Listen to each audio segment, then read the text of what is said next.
Hello, everyone. Welcome to Pre-Conciliar Radio. I'm your host, TLM Ryan. Today, we are going to be talking about a follow-up to my keynote presentation just a couple of days ago about how the entire church is collapsing.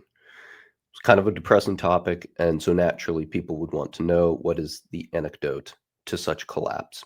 So I'm going to do a brief, hopefully 10-minute video where I outline using statistics, not just my own opinion or feelings, what I think really shows growth and ways out of this impending collapse.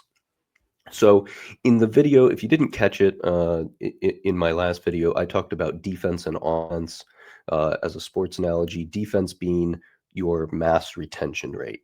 In my video on that topic, that I actually thought defense or retention rate was a better way to address the problems in the church. So we're going to go into that. Just for reference, though, offense means how many children on average does a woman have, depending on the mass that she attends. So it's about 3.6 children on average for a woman in the traditional mass, and it's about 2.3 in the new mass, although I have new data that I'll be sharing later this week that shows it's actually lower in the new mass. Those numbers were from 2018. So how do we fix the retention problem? And this, I think, so you can look at it three ways. You can look at defense as retention. You can look at offense. Maybe we just need to have more children. Or there's a third option, which is becoming very popular right now, and it's focusing on new converts. The problem with new converts is that and I'm all for it, like, I'm not bashing that. The problem is if you insert a new convert into a system that has a bad retention rate, they're not going to be what I call sticky converts. Like if you're in sales, you want sticky clients. You want clients that come back to you. That means you're a good salesman and the product that you're selling is good. That's a bit crass. I'm not claiming that the mass is a product. I'm just using an example. So my theory is that retention needs to be solved before anything else. We need to bump up a 30% retention rate in the new mass up to, I think, closer to 75% that we see in the old mass. Now, I'm also not saying that that means we need to reform the Reformed mass, but however we do it, that should be the goal. Some people will have various different ideas into the particularities, but we need to focus on bumping up those retention numbers. We need to get up to 75%. So that means in the new mass needs to more than double its retention rate. How do we do that? Well, the easiest option would be to start shifting towards the traditional mass, if you have that option. But I'll get to that in a second. The first thing, because some people just don't have that option. There are no traditional masses around them. What statistically do we see is the key driver for faith retention? Meaning, what keeps your children retaining the faith? There's a couple factors. I mean, you want to throw everything at it that you possibly can, but there's one main driver that stands out, and that is, does the father practice the faith, and does he practice it seriously? By practice the faith, I don't mean going on Christmas and Easter or once a month. I mean the father attends mass every week, unless he has a serious reason to miss, like he's sick, or and the father participates in the faith, meaning praying the rosary, reading the Bible, showing outward signs that he takes it seriously. If you have a child who is raised only by a father who meets those specifications, your child, regardless of what mass you attend, typically has a 70 to 80% chance to remain Catholic, just depending on how you break down that data. Okay. Now, this just confirms what the church has always taught. The church has always taught that the father is the spiritual priest of the family.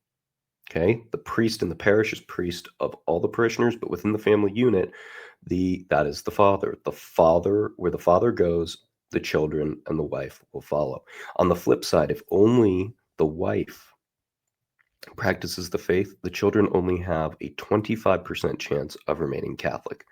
Husbands matter. They really do. So if you're a husband and you're not going weekly, that would be a first step.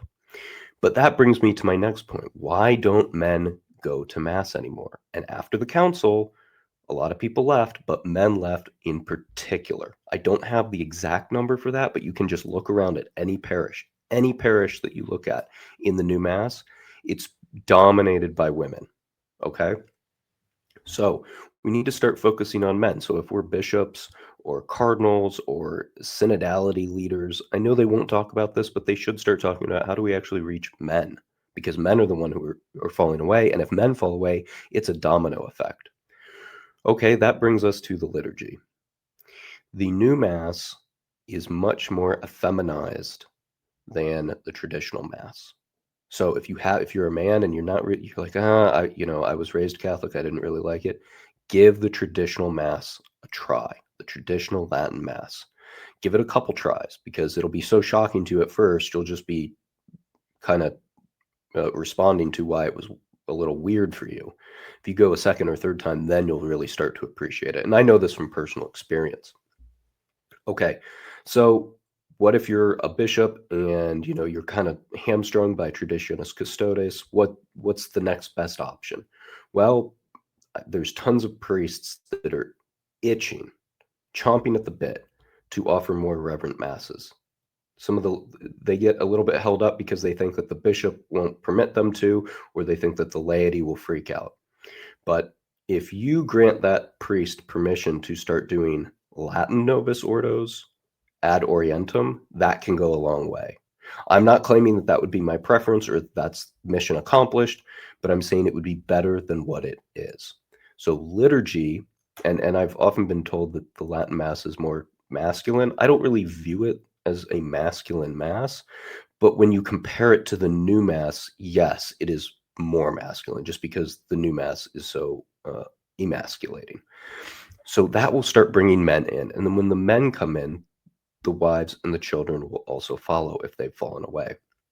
Or if they haven't fallen away, they'll be much more likely to stay. That's when you start to get that 75 to 80% retention rate, which is what we're going for. So men matter. Liturgy that doesn't drive men away matters. Now, in my previous video, I did have a comment, curiously enough, from a Protestant who asked me, could you describe what it is about the Latin Mass that makes such a difference? I could make an hour-long video on that. All I'm going to say are two things. One, it seems very grounded. Call that masculine if you want, but it's just very grounded and stable. Also, you know that you're there to worship God, and there are no ambiguities about it. Everybody is facing towards the altar, which is where God is, even the priest. The laity are not super involved because it's not about us, it's about worship of God. And that actually helps us. A lot of people say the new Mass is better because the laity participate.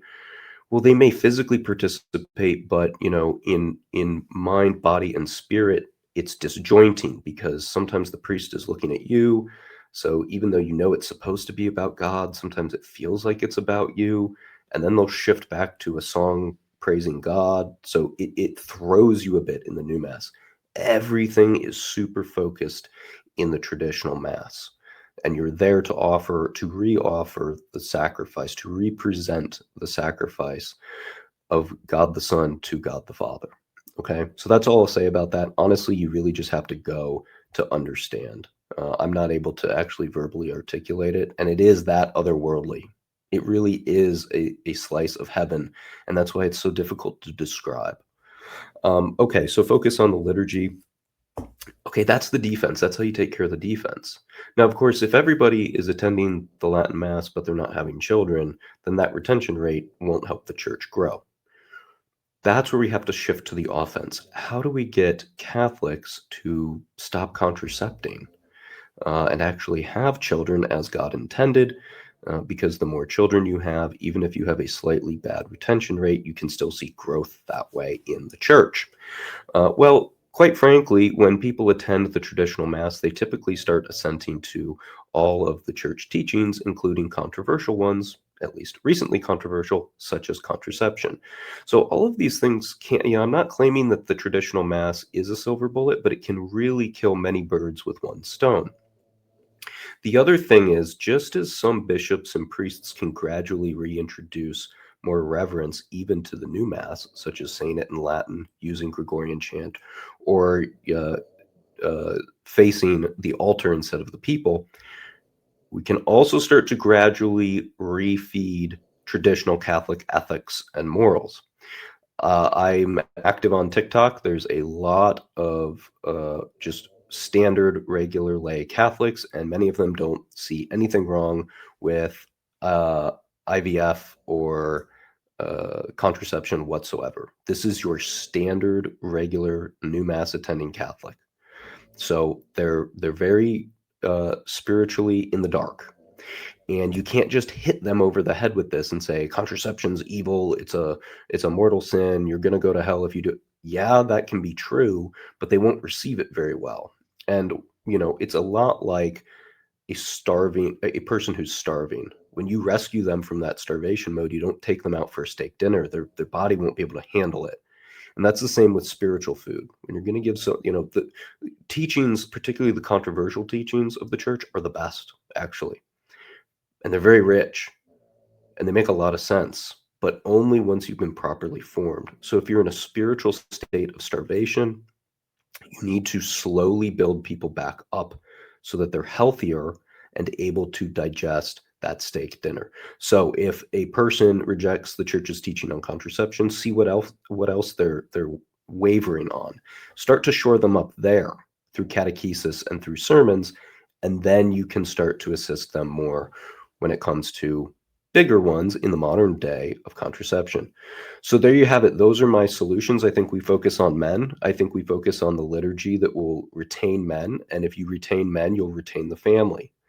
If you then start to add in a little bit of catechesis, slowly we can build people up and they'll be ready to fully digest the fullness of the faith and the truth.